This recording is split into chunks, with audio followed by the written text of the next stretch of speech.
With the Lucky Land Slots, you can get lucky just about anywhere. This is your captain speaking. We've got clear runway and the weather's fine, but we're just going to circle up here a while and get lucky. No, nothing like that. It's just these cash prizes add up quick. So I suggest you sit back, keep your tray table upright, and start getting lucky. Play for free at LuckyLandSlots.com. Are you feeling lucky? No purchase necessary. Void where prohibited by law. 18 plus terms and conditions apply. See website for details.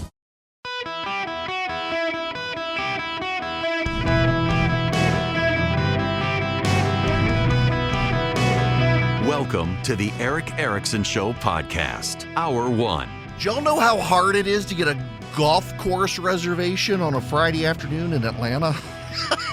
Welcome. It's Eric Erickson. I was coming up here to play golf with a buddy of mine today. There's some Pine Tree Golf Club or something up in Kennesaw. He's going to get us in this afternoon. It's like, can't do it. They're all full. We're going to Top Golf. I may see you there. Welcome. It is Friday. It's Open Line Friday, no less. 877-973-7425. I want to not talk. First of all, there aren't a lot of major news stories happening right now. I was hoping the Supreme Court would at least break the monotony today with some of their big cases, but they're holding on to them. They've got some really big cases coming up. And I'm really tired of talking about the indictment in Trump in 2024. So we're going to go out on a limb and we're going to talk about something else to start the show, but deeply relevant. It is some data from Pew Research, which is one of the good pollsters in the country. There are still good pollsters in the country, and the thing that separates the good pollsters from the bad pollsters is the good pollsters, they call mobile phones and landline phones. They call people who are actually on voter lists, so they're actually a registered voter, and they actually use live operator phone calls where it's actually a human. You're more likely to answer a call from a human than a robot and stick with a survey. It's harder and harder to do. Fewer and fewer people want to answer the phone. But Pew does a very good job. And this is actually, it's older data that I missed, but it has recirculated over the last couple of days from a couple of articles.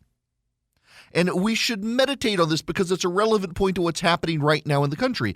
Americans take a dim view of the nation's future. They look more positively at the past. And by the way, you should know, this transcends racial lines.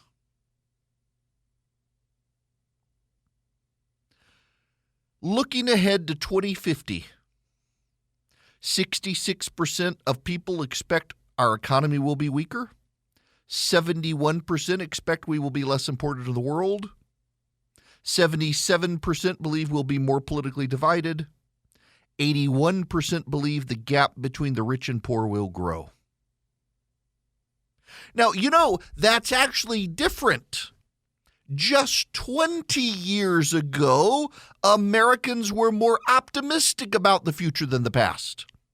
We've reached a weird point where Americans are actually way more pessimistic about the future than the past. It used to be Americans saw our past and our flaws and thought the future is going to be better. And what it is the boomers and Gen Xers are believing, and now the older millennials who are starting to have kids believe that their children will have a worse future. Decline is a choice. And Americans are choosing to decline in their worldview. Now, if I do believe you know that I am a fan of the Screw Tape Letters. Have you never, if you've never read the Screw Tape Letters,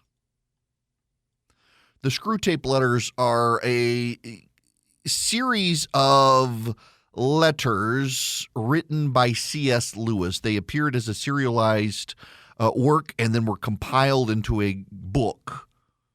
And the letters are from a demon named Screwtape to his apprentice named Wormwood. And the letters are advice to Wormwood on how to drag a man off to hell.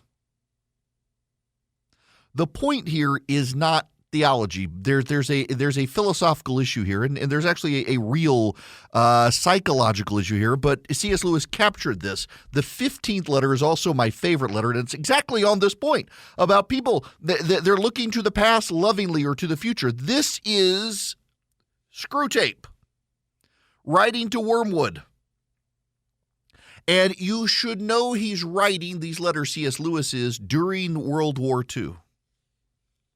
My dear Wormwood, I had noticed, of course, that the humans were having a lull in their European war, what they naively call the war. And am not surprised that there is a corresponding lull in the patient's anxieties. Do we want to encourage this or to keep him worried? Tortured fear and stupid confidence are both desirable states of mind. Our choice between them raises important questions. The humans live in time, but our enemy, that would be in Screwtape's letters God, our enemy destines them for eternity. He, therefore, I believe, wants them to attend chiefly to two things, to eternity itself and to that point of time which they call the present. For the present is the point at which time touches eternity. Of the present moment, and of it only, humans have an experience analogous to the experience which our enemy has of reality as a whole. In it alone, freedom and actuality are offered them. He would therefore have them continually concerned either about eternity, which means those things about him, or with the present, either meditating on their eternal union with or separation from himself, or else obeying the present voice of conscience, bearing the present cross, receiving the present grace, giving thanks to the present pleasure. Our business, Wormwood, is to get them away from the eternal and away from the present. With this in view, we sometimes tempt a human, say a widow or a scholar, to live in the past. But this is of limited value, for they have some real knowledge of the past, and it has a determinate nature, and to that extent resembles eternity. It is far better to make them live in the future. Biological necessity makes all their passions point in that direction already. So that thought about the future inflames hope and fear. Also, it is unknown to them, so that in making them think about it, we make them think of unrealities. In a word, the future is of all things the thing least like eternity. It is the most completely temporal part of time, for the past is frozen and no longer flows, and the present is all lit up with eternal rays. Hence the encouragement we have given to all those schemes of thought, such as creative evolution, scientific humanism, or communism, which fix men's affections on the future on the very core of temporality. Hence nearly all vices are rooted in the future. Gratitude looks to the past, and love to the present. Fear, greed, lust, ambition, they look ahead. Do not think lust an exception. When the present pleasure arrives, the sin which alone interests us is already over. The pleasure is just the part of the process which we regret and would exclude if we could do so without losing the sin. It is the part contributed by the enemy and therefore experienced in a present. The sin, which is our contribution, looks forward. To be sure, the enemy wants men to look forward to the future, just so much as is necessary for now planning the acts of justice or charity, which will be probably their duty tomorrow. The duty of planning the morrow's work today is today's duty, though its material is borrowed from the future. We want a man hag-ridden by the future, haunted by visions of an imminent heaven or hell upon earth, ready to break the enemy's commands in the present if by doing so we make him think he can attain the one or avert the other, dependent for his faith on the success or failure of schemes whose end he will not live to see. We want a whole race of man perpetually in pursuit of the rainbow's end, never honest, never kind, never happy now, but always using as mere fuel wherewith to heap the altar of the future every real gift that is offered them in the present. In other words, we want you living in existential dread of the future. And when the future comes, if you have some grand and glorious idea of the future, and it arrives, you're not happy because you've built an idol of the future in your mind, and it comes crashing down on when the reality of the future becomes the present, and it's not what you desired in your head. Or you are a pessimist of the future, and you always get to a future that's never as pessimistic as you've designed, and you just think, just wait, it's still coming. That's me, not Screwtape, but Screwtape would echo this. And that, my friends, is the problem with the Pew Research study, because the Pew Research study shows people, black, white, Hispanic, think that it was better in this country 50 years ago than today. That would put you in 1973 with the nation beginning to crack apart over Watergate. Crime was up 125% from 5 years before. Riots in the streets. Bombings on a weekly basis in California from left-wing terrorist groups. Still the struggle of civil rights and anxiety over race relations and desegregation of schools in the country. People think 50 years ago was better than today.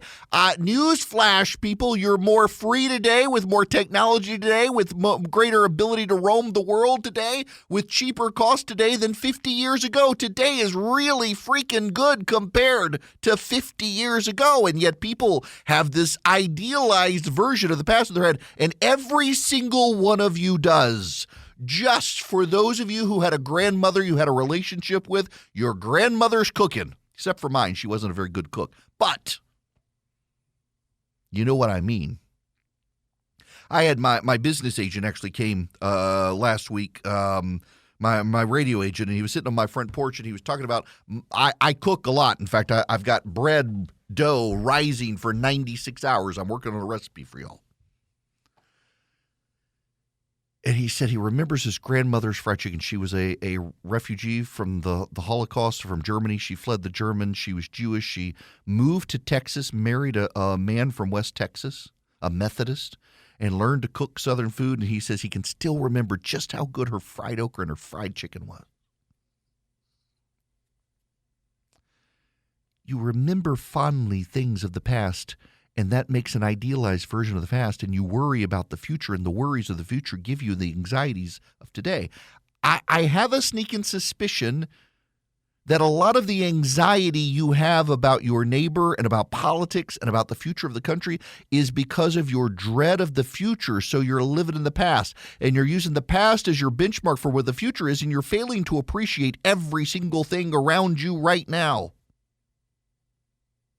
And that is affecting our politics. It's affecting our relationships with people who disagree with us. It's affecting who we want to vote for president. Our existential fear of the future, the decline we've made as a choice as a nation, moving forward, the idea among our elites that China is resurgent and dominant, and we are fading away, that we must embrace because our political leaders have embraced it. We have no choice. They're the ones in charge. And we haven't upended the system and thrown them out and decided, you know what, decline is a choice we're not going to make. We're not there.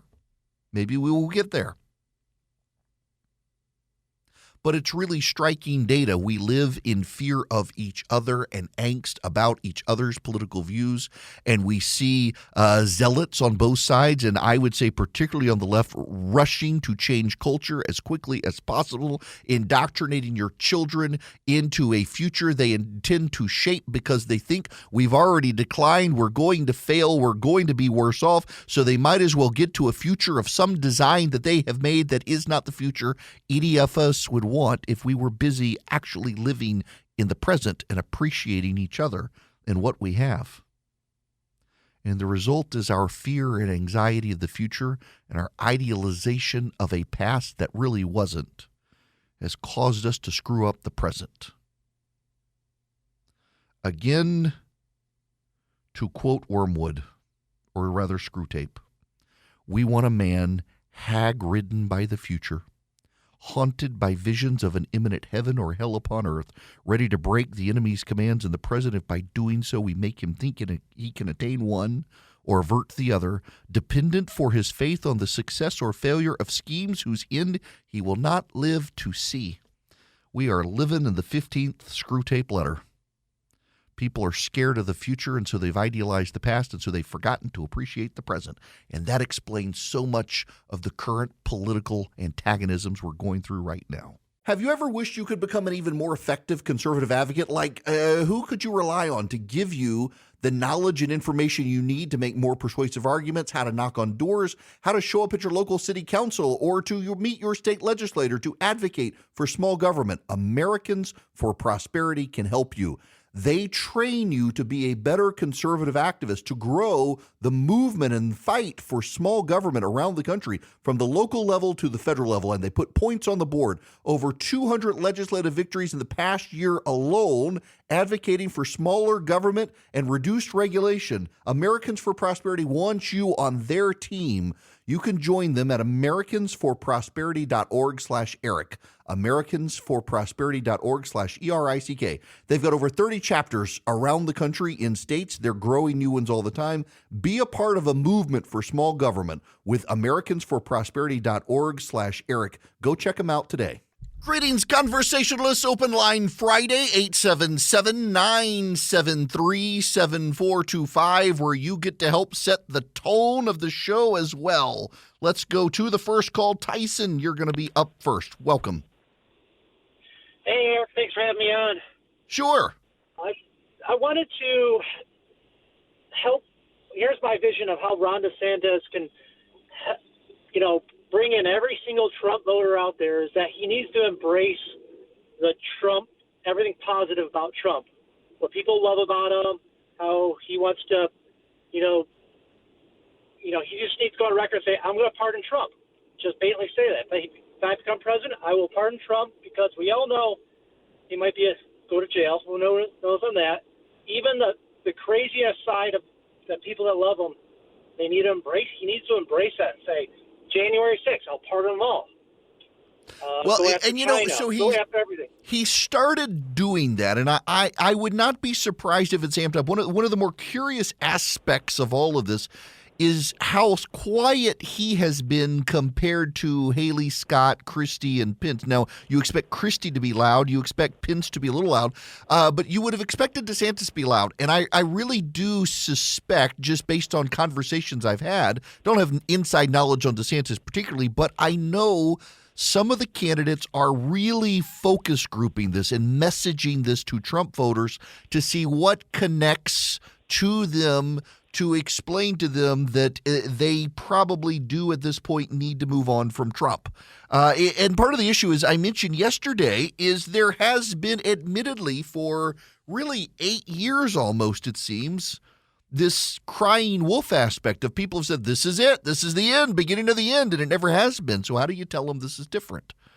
And explain to them that for Trump's own good, you got to move on to someone else. That message is being tested. I don't know what they come up with, but I just find it notable that DeSantis has been quieter than most out there, having been so visible for so long on the campaign trail once he got out there, and suddenly not. I got to imagine they're trying to figure out what works to convince Trump voters now's the time for Trump's own good and their own. If you really want to stop Biden and ensure Trump stays out of prison, you got to find someone other than Trump to go with. North Carolina voters, we'll talk about this when we come back, they're really don't want Joe Biden, but they don't want Donald Trump either.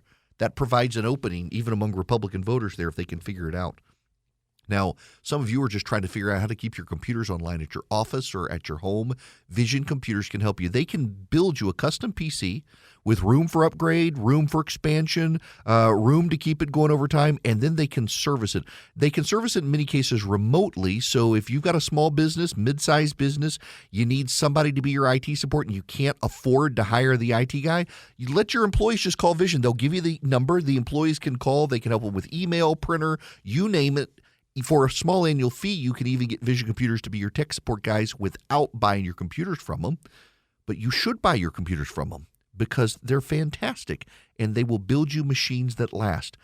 404 Computers, their phone number, anywhere nationwide. You can also go to visioncomputers.com.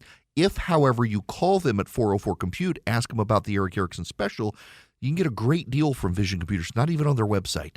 VisionComputers.com or 404 Compute. Ask about the Eric Erickson special. They can keep you going. If you've got a business and you need your computers operational for your return on investment, Vision's who you want to do business with. 404 Compute. Hi there. Welcome. It is Eric Erickson here across America. Okay. Okay. So yesterday, I mentioned my buddy David, his birthday. I'd missed it, said happy birthday. He's going to blow up his phone. Well, normally he would text me. And he never texted me yesterday. It's like, oh my gosh, nobody listened. I mean, it's the fear of every radio show host in America. Suddenly you flatlined in the ratings. And then I saw on Facebook, he sent me a message and said everybody was bloating up. Good. That's what I was hoping is everyone would light up his phones. Which reminds me, I got to reach out to him about being the photographer for the gathering in August. Nikki Haley will be at the gathering in August. Mike Pence, Nikki Haley, Tim Scott, Vivek Ramaswamy, Ron DeSantis. We're waiting for DeSantis to confirm. We're confident he's going to be there, but he's got to confirm. We've invited Chris Christie, waiting to hear back from them. We'll have Governor Kemp there, obviously. We've invited Governors Youngkin and Lee. We're waiting to see whether or not they can make it, but it will be a fantastic event in August. You can find out more at ericericksonshow.com or ewerickson.com. You can click on the Gathering tab up top. And we got to work on the hotel. So I've sent out the link for people to get their hotel rooms twice now, and both times it worked when I sent it out, and then it broke when everybody else did it. So we're working on that. A little frustrating, but nonetheless, we move on. So I have a philosophical problem with the Alphabet Gang. This isn't to be disparaging. It's just related to a news story. If you are black in America or Asian,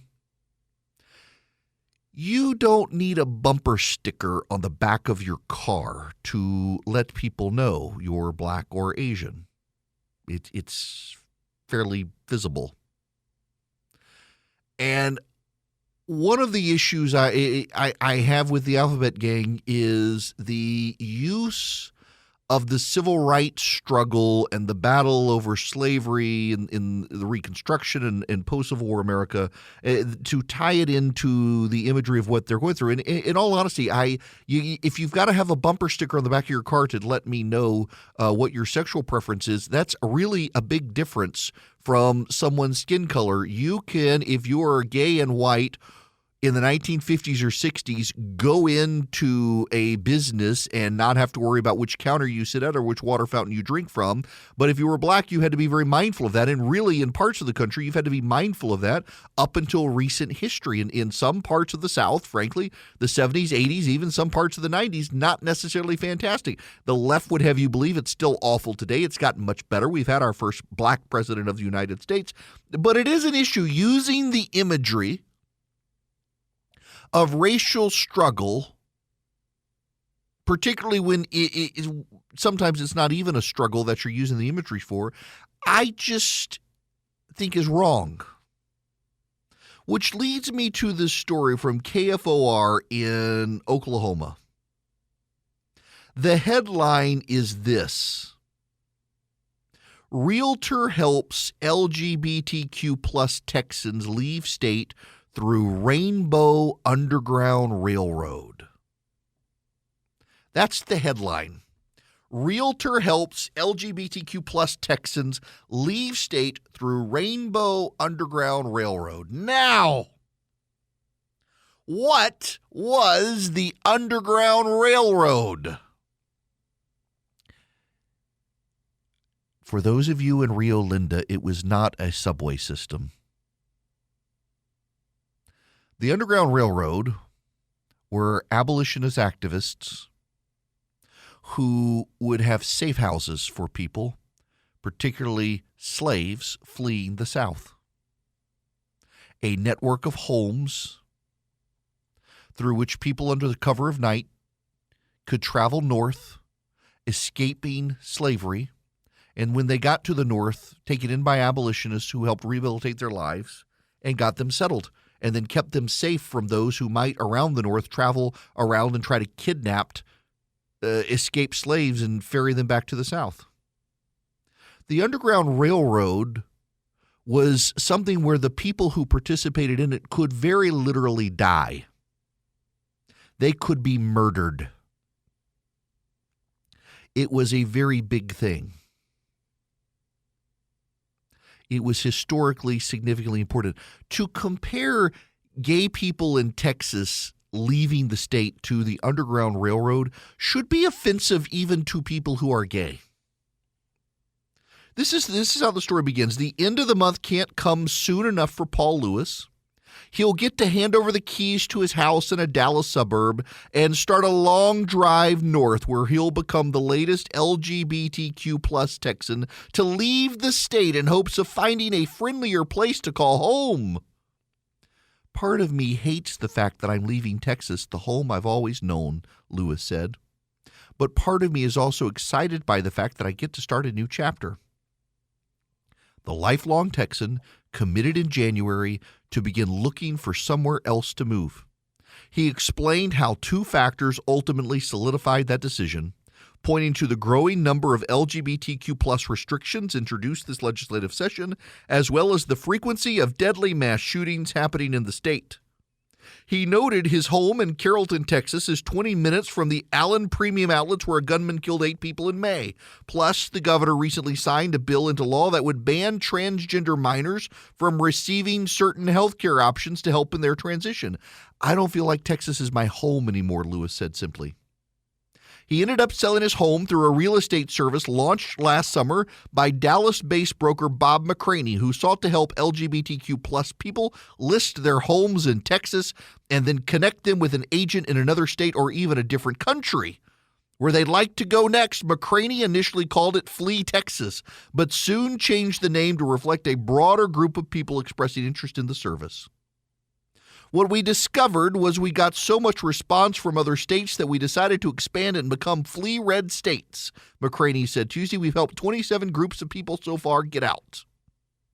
When someone goes to the website fleeredstates.com, a message reads, as LGBTQIA plus citizens, oh, now they've added letters. It's the I's and the A's as well now. Citizens in red states, many of us feel at risk. Current laws are highly discriminatory against trans youth and their families. Our marriages, our families, and even our safety are at risk. If you feel the need to leave the jurisdiction of a red state, let us help you sell your property here and connect you with an LGBTQIA plus or ally agent in a better location of your choice. We are licensed in Texas, and we have affiliates in all 50 states and several countries. We're calling it kind of the Rainbow Underground Railroad, McCraney said. We're trying to get people out quietly and get them someplace where they feel like... Get them out quietly? What are they afraid will happen? Somebody's going to come by with baked beans and brisket and feed them?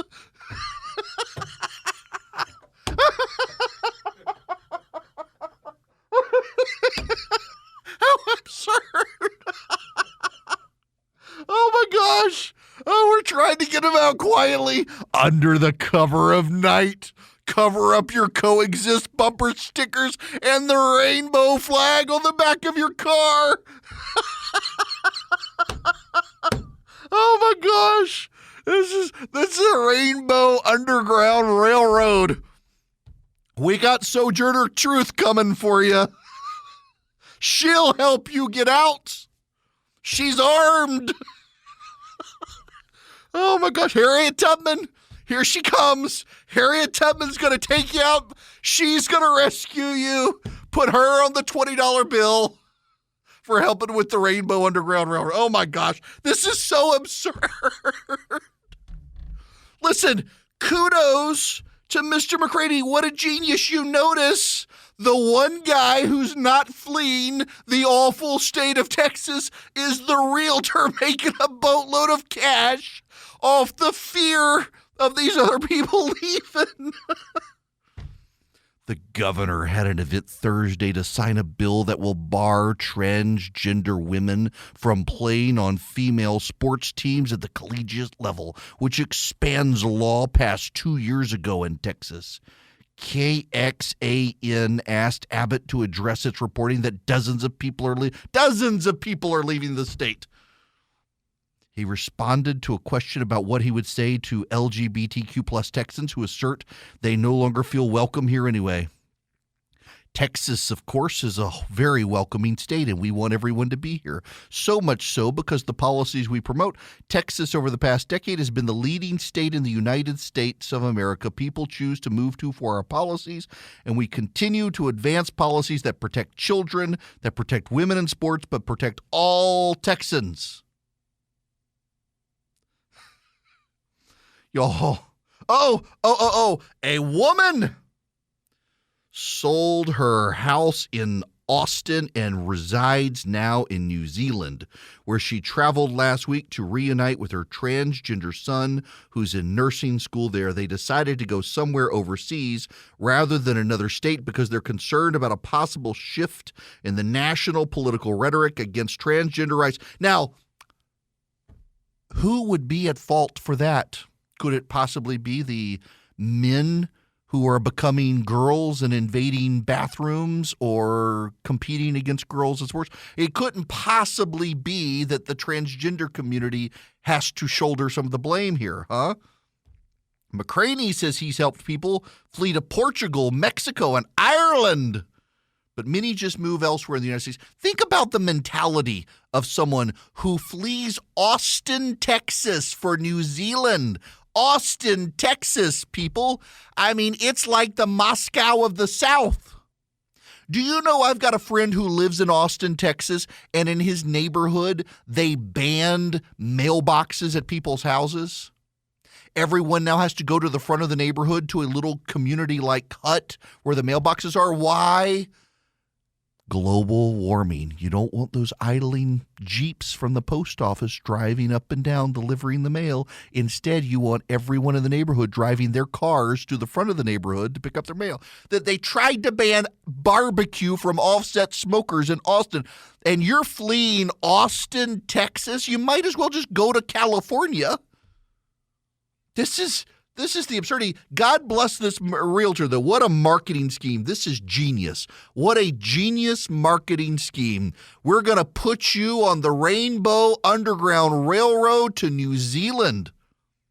That's what they're going to do. That's just, I mean, I got to give it to them. This is some genius marketing. And you know what the ads are definitely. You 100%. You and I both know that the TV ads for the realtor and the Underground Railroad is going to be this one. Okay, this one's for Gabby.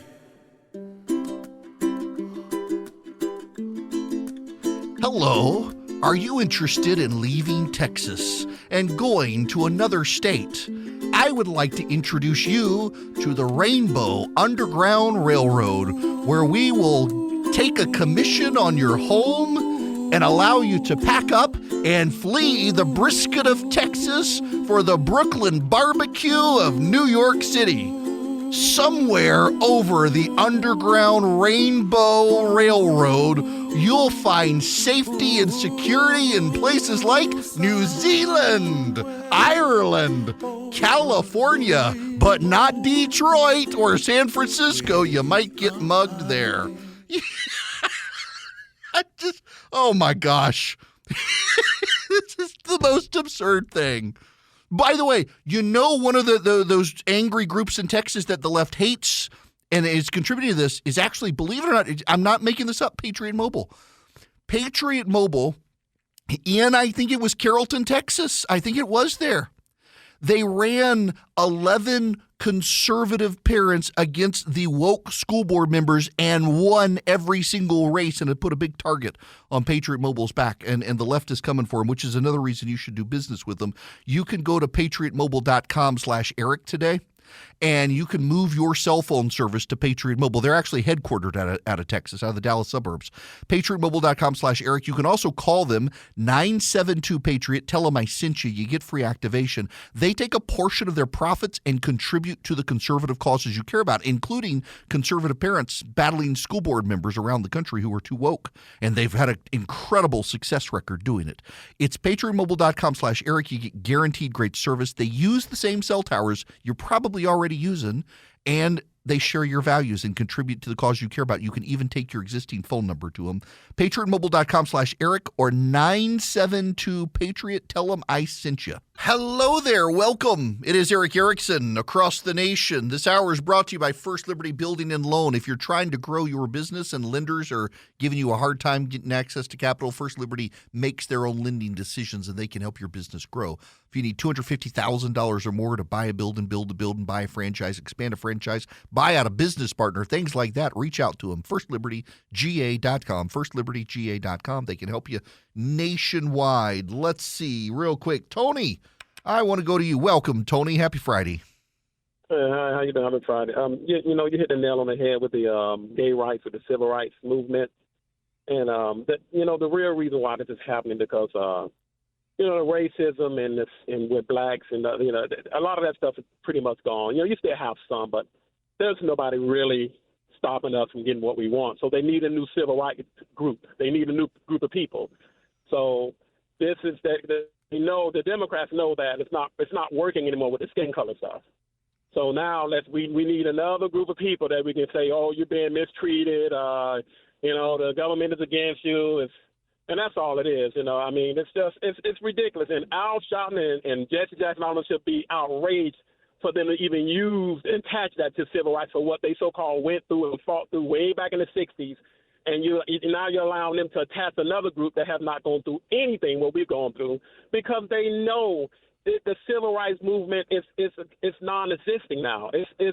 I'm a black man. I'm a homeowner, business owner, college graduate. Nobody has never told me no.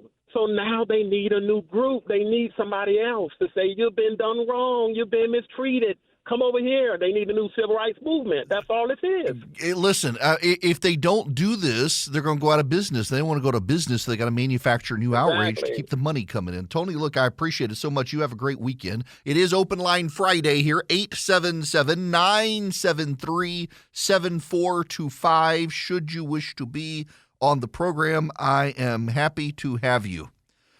When we come back, voters in North Carolina are signaling they really, really do not want Joe Biden to be the Democratic nominee. Only one man he's beaten. You can give that a guess. Big issue for Joe, his age. People are really starting to think he's too old to be president of the United States. But first, I want to be very pointed with you all. Some of you are being taken advantage of or about to be taken advantage of. Some of you have been taken advantage of. I want to discuss the grifters.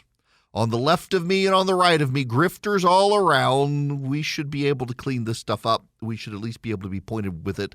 But you know what? Some people are so invested emotionally in the grifters that they can't admit it's all been a scam. Looking at y'all, Stacey Abrams supporters.